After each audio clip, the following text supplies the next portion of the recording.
Welcome back to our channel success clicks. நம்ம இந்த சேனலில் டிஎன்பிசி கம்பைன் இன்ஜினியரிங் சர்வீஸ்க்கு ரிலேட்டடான ஜென்ரல் ஸ்டடீஸ் அண்ட் சிவில் இன்ஜினியரிங்கில் ஸ்டடி வீடியோஸ் பார்த்துட்ருக்கோம். ஸோ இந்த வீடியோவில் நம்ம பார்க்க போகிறது ஸ்ட்ரக்சரல் அனாலிசிஸ்லேருந்து எடுத்த அப்ஜெக்டிவ் கொஸ்டின்ஸ் தான். ஸோ வீடியோ பார்க்குறதுக்கு முன்னாடி சேனலை இது வரைக்கும் சப்ஸ்கிரைப் பண்ணலன்னா மறக்காமல் சப்ஸ்கிரைப் பண்ணுங்கள். அப்போ தான் நான் போடுற வீடியோஸ்க்கான நோட்டிஃபிகேஷன் உங்களுக்கு கண்டினியூஸாக போஸ்ட் ஆகும். ஓகே, இப்போ வந்து வீடியோக்குள்ளே போகலாம். ஸ்ட்ரக்சரல் அனாலிசிஸில் ஃபஸ்ட்டு கொஸ்டின். ஸோ இதில் இருக்க எல்லா கொஸ்டினுமே வந்து ரொம்ப இம்பார்ட்டண்டான கொஸ்டின்ஸ் தான். இந்த கொஸ்டின்ஸை மாடலில் வச்சு தான் மெயின் எக்ஸாமில் உங்களுக்கு கொஸ்டின்ஸ் வரும். ஸோ எந்த கொஸ்டினையும் ஸ்கிப் பண்ணாமல் பார்த்துட்டு வந்தீங்கன்னா உங்களுக்கு உண்மையாகவே யூஸ்ஃபுல்லாக தான் இருக்கும். Okay, first question. The beam shown below is indeterminate of degree. The beam shown below is indeterminate of degree. ஒரு பீம் கொடுத்துட்டு அந்த பீமோட இன்டெர்மினேட் என்னன்னு கேட்குறாங்க. இன்டெர்மினேட் டிகிரி வந்து எத்தனைன்னு கேட்குறாங்க. ஸோ கொடுத்துருக்க பீமை முதல்ல பாருங்கள். இங்கே வந்து ஒரு ஃபிக்ஸ்டு இருக்குது, 2 ரோலர் சப்போர்ட் இருக்குது. ஸோ இந்த பீமை சால்வ் பண்ண ஆரம்பிக்கணும். ஸோ ஃபார்முலா என்ன?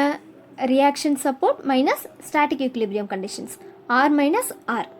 ஸோ இங்கே ஃபிக்ஸ்டு இருக்குது. ஸோ ஒரு மொமெண்ட்டும் இருக்கும், ஒரு வெர்டிக்கல் இருக்கும், ஒரு ஹரிசாண்டல். ஸோ இங்கே 3 ரியாக்ஷன் இருக்குது ஃபிக்ஸ்டில். ஸோ ரோலர் சப்போர்ட்டை பொறுத்த வரைக்கும் ஒரே ஒரு வெர்டிக்கல். ஸோ 2 ரோலர் இருக்கிறதுனால இங்கே ஒரு வெர்டிக்கல், இங்கே ஒரு வெர்டிக்கல். ஸோ இங்கே வந்து 3 ரியாக்ஷன்ஸ் இருக்குது, இங்கே ஒரு ரியாக்ஷன், அடுத்து இங்கே ஒரு ரியாக்ஷன். ஸோ டோட்டலாக எத்தனை? 5 ரியாக்ஷன் காம்பனண்ட் இருக்குது. அப்போ 5 மைனஸ் இந்த ஆறுங்கிறது number of static equilibrium conditions available. Sigma M equal to 0, H equal to 0, V equal to 0. Vertical reaction 0, moment வந்து 0 அண்ட் ஹரிசாண்டல் ரியாக்ஷன் 0. ஸோ 3மே அவைலபிள். So 5 minus 3. ஸோ என்ன வரும்? 5 மைனஸ் 3 போட்டால் answer 2. So the beam shown below is indeterminate of degree 2. So இங்கே ஃபிக்ஸ்டுக்கு 3 reactions, ரோலருக்கு இங்கே ஒரு reactions, இங்கே ஒரு ரியாக்ஷன். வெர்டிக்கல் ரியாக்ஷன் 1 தான், ஆனால் ரோலர் சப்போர்ட் 2 இருக்கிறதுனால 2. So 5 minus 3 is 2. Answer is 2. Second question. A body is said to be equilibrium if it moves horizontally, it moves vertically, it rotates about CG, center of gravity, and none of this. ஒரு பாடி வந்து ஈக்லிபிரியம்னு சொல்லணும்னா அந்த பாடி எப்படி இருக்கும்? So அதுதான் இங்கே கொஸ்டினாக கேட்டிருக்காங்க. ஹரிசாண்டலாக move ஆகுமா, வெர்டிக்கலாக மூவ் ஆகுமா, சென்டர் ஆஃப் கிராவிட்டியை பொறுத்து ரொட்டேட்ஸ் இருக்குமா, அது எதுவுமே இல்லாமல் இருக்குமா? ஸோ இவ்வளோ தான் கொடுத்துருக்க ஆப்ஷன்ஸ். ஒரு பாடியை வந்து ஈக்லிபிரியம் அப்படின்னு சொல்கிறோன்னா, ஈக்லிபிரியம்னா என்ன தமிழில்? ஸோ சமமாக இருக்குது, ஈக்குவலாக இருக்குது, அதுதான் ஈக்லிபிரியம் கண்டிஷன்னு சொல்கிறோம். ஸோ ஈக்குவலாக இருக்குன்னா ஸோ எல்லா சைடுமே ஈக்குவலாக தான் மூவ் ஆகணும். ஸோ ஹரிசாண்டல்லையும் ஈக்குவலாக மூவ் ஆகணும், வெர்டிக்கல்லையும் மூவ் ஆகணும். ஸோ எல்லா சைடுமே ஈக்குவலாக அந்த சர்ஃபேஸில் மூவ் ஆகிட்டு இருந்தால் தான் அந்த பாடி வந்து ஈக்லிபிரியம். ஹரிசாண்டலில் மட்டும் மூவ் ஆனால் ஈக்லிபிரியம் கிடையாது, அதே மாதிரி வெர்டிக்கலில் மட்டுமே மூவ் ஆனாலும் ஈக்லிபிரியம் கிடையாது. சென்டர் ஆஃப் கிராவிட்டியை பொறுத்து ரொட்டேட் ஆனாலும் அது ஈக்லிபிரியம் கிடையாது. எல்லா ரியாக்ஷன்ஸ்லேயும் ஒரே மாதிரியாக இருந்தால் தான் அந்த பாடி வந்து ஈக்லிபிரியம். ஸோ இங்கே கொடுத்துருக்க ஆப்ஷனில் எதுவுமே சூட் ஆகலை, அதனால தான் answer is none of this. A body is set to be equilibrium if none of this. ஏன்னா இங்கே கொடுத்துருக்க ஆப்ஷன்ஸ் வந்து தனித்தனியாக மூவ் ஆகும்னு கொடுத்துருக்காங்க. ஹரிசாண்டலில் மூவ் ஆகுமா, வெர்டிக்கலில் மூவ் ஆகுமா, சென்டர் ஆஃப் கிராவிட்டியில் ரொட்டேட். ஸோ இது எல்லாத்துலேயுமே ஈக்குவலாக கொடுத்துருந்தாங்க ஒரு ஆப்ஷன் அப்படின்னா, so it moves equally with horizontal, vertical and center of கிராவிட்டினா அந்த ஆப்ஷனை வந்து நீங்கள் டிக் பண்ணலாம். ஸோ இங்கே தனித்தனியாக கொடுத்துருக்கிறதுனால answer is none of this. A body is set to be equilibrium if none of this. Next question. The angle of inclination of the plane at which the body begins to move down the plane is called. The angle of inclination of the plane at which the body begins to move down the plane is called. So ஒரு பாடி வந்து கீழே moves down, ஒரு பிளேனில் moves down ஆகுது, அதில் angle of inclination இருக்குது. So அதுக்கு பேர் என்ன அப்படின்னா, ஸோ எப்போதுமே ஒரு பீமாக இருக்கட்டும், ட்ரெஸ்ஸாக இருக்கட்டும், கீழே மூவ் ஆனால் அதுக்கு பேர் ஆங்கிள் ஆஃப் ரிப்போஸ்ன்னு சொல்லுவாங்க. ஸோ நல்லா ஞாபகம் வச்சுக்கோங்க, இது ரொம்ப இம்பார்ட்டண்டான question. The angle of inclination of the plane at which the body begins to move down. Move டவுன்னு வந்தால் எப்போதுமே angle of repose. Suppose moves on a surface, ஒரு அதே சர்ஃபேஸ்லேயே அந்த பாடி மூவ் ஆகிட்டு இருந்தால் அதோட ஆன்சர் வந்து ஆங்கிள் ஆஃப் ஃப்ரிக்ஷன். இங்கே மூவ் டவுன் கொடுத்துருக்கிறதுனால ஆங்கிள் ஆஃப் ரிப்போஸ் தான் ஆன்சர். இதே move on the surface on the பாடினா angle of friction. Angle of ஃப்ரிக்ஷன்னா ரேஷியோ பிட்வீன் ரிசல்டன்ட் ஃபோர்ஸுக்கும் மெயின் ரியாக்ஷனுக்கும் இடையில உள்ள ரேஷியோ தான் ஆங்கிள் ஆஃப் ஃப்ரிக்ஷன்னு சொல்லுவோம். அது வந்து அந்த சர்ஃபேஸ்லேயே அந்த பாடி மூவ் ஆகிறதுக்கு பேர் தான் ஆங்கிள் ஆஃப் ஃப்ரிக்ஷன். இங்கே கொடுத்துருக்க மூவ்ஸ் டவுனுக்கு answer angle of repose. Next question, a truss is completely analysed when. A truss is completely analysed when. ஒரு ட்ரெஸ் வந்து கம்ப்ளீட்டாக அனலைஸ் பண்ணி முடிச்சாச்சு, கம்ப்ளீட்லி அனலைஸ்ட். ஸோ எந்த கண்டிஷனில் நம்ம ஒரு ட்ரெஸ்ஸை அனலைஸ் பண்ணியிருக்கோம் அப்படிங்கிறது தான் கொஸ்டின். ஃபர்ஸ்ட் ஆப்ஷன் என்ன கொடுத்துருக்காங்க, the direct stresses in all the members are found. Direct stress வந்து எல்லா மெம்பர்ஸ்லையும் ஃபவுண்ட் ஆகிருக்கு. ஸோ அடுத்த option, all the external reaction components are determined.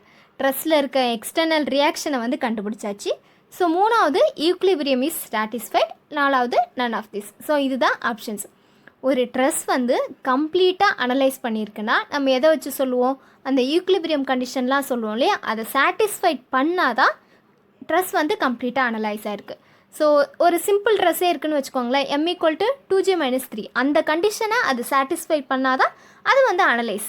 So அதே மாதிரி தான் ட்ரெஸ் வந்து கம்ப்ளீட்டாக அனலைஸ் ஆகிருக்கணும்னா ஈக்லிபிரியம் கண்டிஷன் வந்து சாட்டிஸ்ஃபைட் ஆகிருக்கணும். அப்போ தான் அந்த ட்ரெஸ் கம்ப்ளீட்லி அனலைஸ் ஆகும். A truss is completely analysed when the equilibrium is satisfied. இதுதான் ஆன்சர். Next question, in the truss shown below the force in member BD is. the truss shown below the force in member BD is. ஒரு dress கொடுத்துட்டு அந்த BDயில் என்ன force வந்து இருக்குன்னு கேட்குறாங்க. So option 100T compressive, 100T tensile, 0 indeterminate. So இதெல்லாம் தான் ஆப்ஷனாக கொடுத்துருக்காங்க. ஸோ பிடியில் தான் என்ன இருக்குன்னு பார்க்க சொல்லியிருக்காங்க. பிடி எங்கே இருக்குது, இங்கே இருக்குது. ஸோ பிடிங்கிறது இங்கே இருக்குது, இங்கே வந்து ஒரு ஃபோர்ஸ் ஆக்ட் ஆகிருக்கு, 100Tன்னு கொடுத்துருக்காங்க. ஸோ இது என்ன ரியாக்ஷனில் ஆக்ட் ஆகிட்டுருக்குன்னு தான் இப்போ பார்க்கணும். இந்த 100Tங்கிற லோடு எந்த டைரக்ஷனில் ஆக்ட் ஆகுது, இந்த டைரக்ஷனில் ஆக்ட் ஆகுது. ஸோ ரெண்டு ஃபோர்ஸ் சொல்லுவோம், ஒன்று கம்ப்ரசிவ், இன்னொன்று டென்சைல். டென்சைலுங்கிறது வெளி நோக்கி போகணும், அவுட் சைடில் போனால் அது டென்சைல். ஸோ ஃபோர்ஸு உள்ளேயே ஆக்ட் ஆகும்போது ரெண்டு சைடும் உள்ளேயே ஆக்ட் ஆனால் அது கம்ப்ரசிவ். இங்கே 100Tங்கிறது எப்படி சிம்பிளில் ஆக்ட் ஆகுது, உள்நோக்கி தான் இந்த ஆரோ இருக்குது. So 100T compressive. இதுதான் ஆன்சர். இந்த dress shown below the force in member BD is 100T compressive. இது ஆல்டர்னேட் சொல்யூஷனில் கூட BD = FT 100Tலாம் போட்டு நிறைய சால்வ் பண்ணுவாங்க. அதெல்லாம் ஞாபகம் வச்சுக்காம ஷார்ட்டாக ஞாபகம் வச்சுக்கோங்க. 100T வந்து அந்த சிம்பிள் வந்து உள்நோக்கி இருக்குது, அப்போ சிம்பிள் உள்நோக்கி இருந்தால் அது வந்து கம்ப்ரசிவ். ஸோ அப்போ 100T compressive. Next question, a truss formed by joining 2 or more simple trusses is called. A truss formed by joining 2 or more simple trusses is called. ஒரு ட்ரெஸ் வந்து இருக்குது, அந்த ட்ரெஸ் எப்படி ஜாயிண்ட் ஆகிருக்குன்னா 2 அல்லது அதுக்கு மேலே simple ட்ரெஸ்னால ஜாயிண்ட்டாக இருக்குது. ஸோ அதோட பேர் என்னன்னு கேட்குறாங்க. ஸோ 2 அல்லது அதுக்கு மேலே சிம்பிள் ட்ரெஸ்னால ஃபார்ம் ஆகிருக்குன்னு அவங்களே கொடுத்துட்டாங்க. ஸோ அப்போ ஆன்சரில் சிம்பிள் வருமா, கண்டிப்பாக வராது. ஏன்னா 2 சிம்பிள் ட்ரெஸ் சேர்ந்துருக்குன்னு அவங்களே கொடுத்துட்டதுனால ஆன்சரில் சிம்பிள் வராது.